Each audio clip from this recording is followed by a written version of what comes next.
I published this book, Antifa, 8 years ago, about the history of anti-fascism. In recent years, that has not been in the headlines, but since President Trump's executive order declaring Antifa a quote-unquote terrorist organization, I've received a number of threats, really instigated by online provocateurs, instigated by Turning Point USA.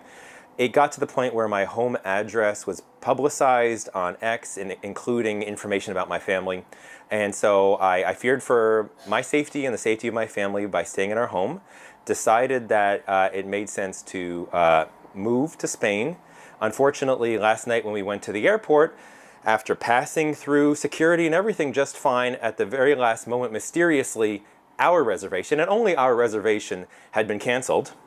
We called the service that made the reservation. They didn't cancel it. United didn't cancel it. It's very fishy. It's very concerning. And it feels politically targeted. We've rebooked the flight. We're going to try again.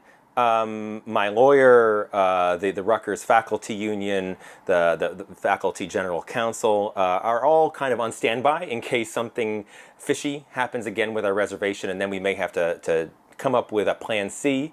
But for now, the plan is still to fly out to Spain. I was no longer safe in my home.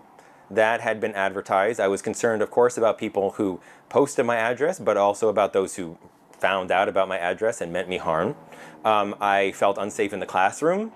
I received a threat saying someone was going to kill me in front of my students. That's extremely unsettling. So I just feel, especially given the political direction the country's taking, threats against mayors and governors from the Trump administration, the kind of effort to cast liberals and leftists as domestic terrorists, that unfortunately things get worse, particularly for someone in my position, and so I needed some distance from everything that's going on in this country.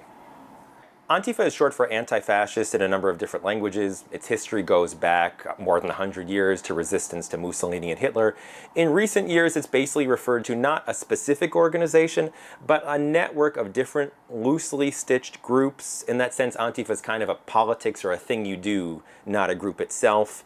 And they oppose far-right and white supremacist organizing. I myself am not Antifa, although I do support anti-fascism broadly speaking. I oppose fascism. But I'm a researcher. I come at this as a researcher and as a professor, and the efforts by Turning Point USA to paint me as the mastermind of Dr. Antifa is ridiculous.